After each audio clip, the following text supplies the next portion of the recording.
Jadi kan sebenarnya tadi sudah ada challenge opportunity, terus kita juga pengen tahu nih kalau dari segi apa ya value gitu Pak ya, teh ini kan punya potensi besar nih untuk kita mungkin diperjualbelikan nih seperti CPO yang masuk ke bursa efek gitu ya Pak ya.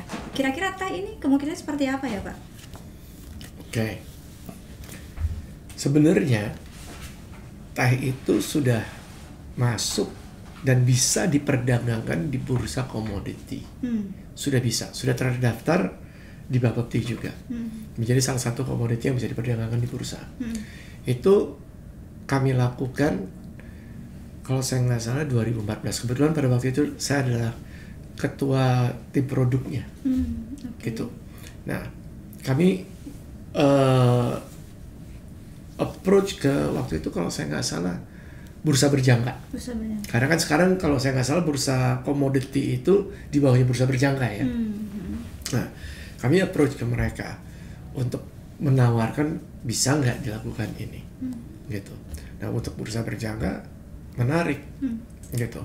Karena sesuatu yang belum pernah sampai mereka mempelajari ini gimana mekanismenya, caranya gimana. Nah, akhirnya kita diskusi lama itu diskusi. Sampai akhirnya mereka bilang, oke, bisa, kita jajakin, makanya dibikinlah tim komite produk, gitu. Nah, kemudian saya ketuanya, itu ada SK-nya tuh. Nah, waktu kami bikin, tujuannya apa sih dibikin commodities itu? Supaya spread the market. Karena pada waktu itu kan ada yang melaksanakan auction lelang teh sampai dengan hari ini ya, itu adalah KPBN. Ya, nah. Jadi kita bilang, kenapa nggak kita coba naikin levelnya ke bursa? Supaya apa? Marketnya spread. Gitu ya, kita trial, kita lihat ke situ. Nah, juga kita lihat dengan adanya, dimasukkan ke bursa, satu, ada financing yang akhirnya yang bisa dibantu untuk yang lainnya, nggak cuma segelintir, tapi banyak kepada kepanjangan tangan si pialang-pialang ini bisa membantu yang lainnya, termasuk petani. Ya, betul. Gitu. Kenapa? Karena kita bisa taruh di gudang. Kan gitu kan? Di gudang-gudang ini supaya mereka mendapatkan pembiayaan melalui surat resi gudang pada waktu. Akhirnya masih ada sekarang surat resi gudang. Nah, dengan cara begitu, satu, udah ada jaminan availability stock. Kedua, jaminan quality. Gitu kan? Nah, ketiga, saya bilang jaminan market. Iya kan? Nah, pasti akan yang beli dong. Ya kan? Nah, ini yang kita coba lakukan gitu ya. Nah, dalam proses berjalan, memang akhirnya pro dan konnya banyak. Ternyata saya nggak nyangka bahwa ada pro dan konnya. Gitu, ada yang mengatakan teh nggak bisa distandarisasikan. Akhirnya saya bilang ya bisa aja. Itu kenapa aja blend? Kalau langsung dari kebun dimasukin ke bursa sulit. Karena tidak standar. Sedangkan di bursa itu harus standar. Kalau kayak CPO kan jelas tuh. Speknya ini nggak akan berubah. Kopi juga speknya ini nggak akan berubah. Gitu. Kalau teh berubah-berubah, makanya harus ada standar. Gitu. Nah, standar itu kita bikin. Gitu. Menjadi ini. Nah, itu yang kami lakukan gitu ya. Sampai akhirnya berhasil disetujuin sama Bapepti.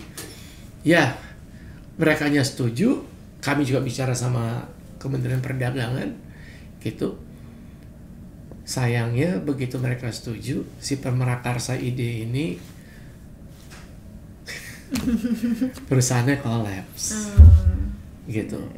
Jadi belum sempat terlaksana gitu ya. Tapi secara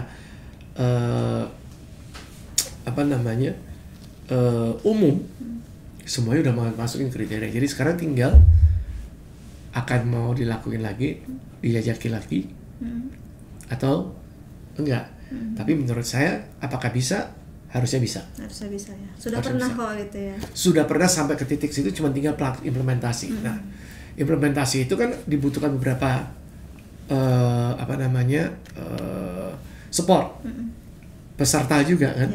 Nah, jadi saya bilang ya tinggal kita kalau emang kedepannya mungkin dari asosiasi kali ada yang untuk mau ya switch the engine again, ya tinggal bicara sama bursa komoditi gitu ya.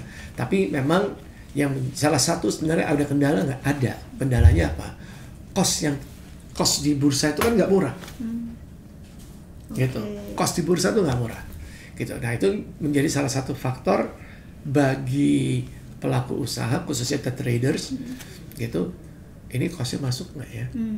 Gitu. Ya.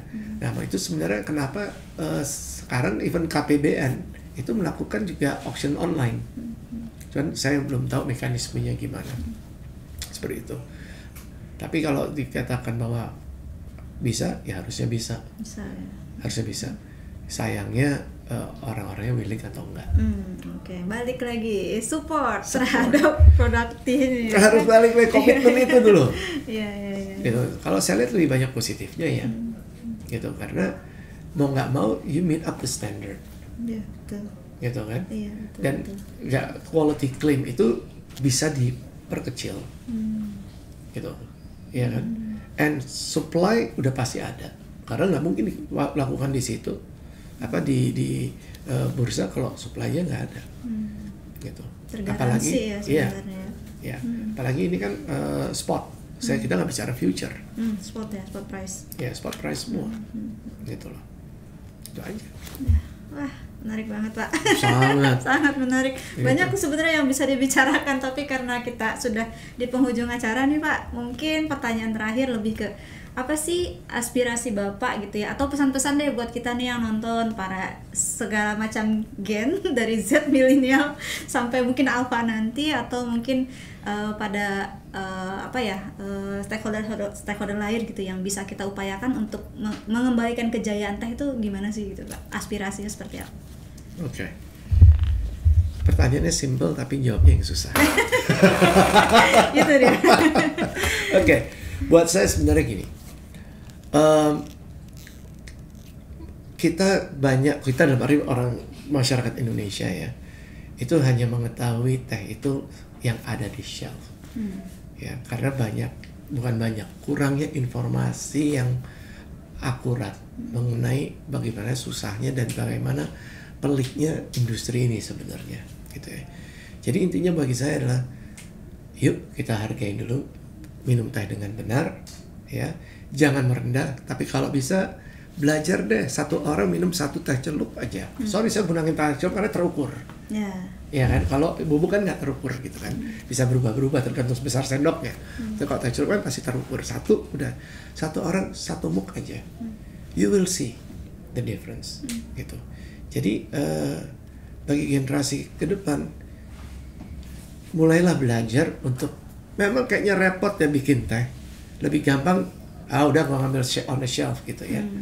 Tapi try to do that. Kenapa?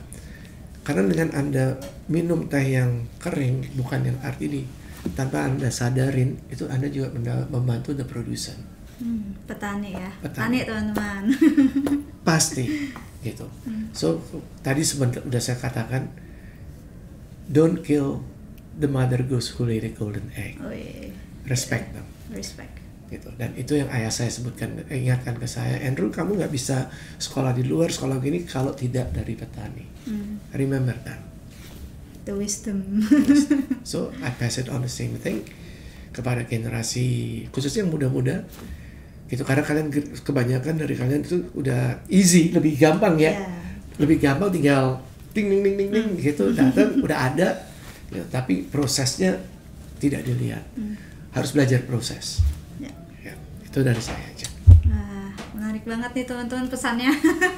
Bahwa memang sih sebenarnya setiap celupan teh itu pasti ada story ya, story bagian hulu, hilir, atau kita ketika mau memahami apa gitu ya sebenarnya makna dari satu butir teh mungkin itu ya, itu mungkin salah satu yang harus kita coba pelajari gitu ya. Kenapa sih Indonesia nih minum teh dan lain-lain, itu juga sebenarnya penting untuk raising our awareness gitu. Oke. Terima kasih ya Pak Andrew. Sama-sama, untuk diberi kesempatan. Informasi yang sangat bermanfaat ini, yang pasti nih banyak juga yang kita nggak pahami gitu, nggak tahu ternyata teh itu tidak sesimpel itu ya, tidak sesimpel mencelupkan satu gelas ke gelas lain gitu ternyata kan. Oke, sekian teman-teman podcast hari ini dari WNS Perspektif. Terima kasih untuk yang sudah menonton sampai akhir. Jangan lupa untuk like, subscribe, sama share dan komen juga. Oke, terima kasih ya Pak Andrew. Sama-sama, terima kasih Mbak Lovita. Terima kasih Yamada. Dadah.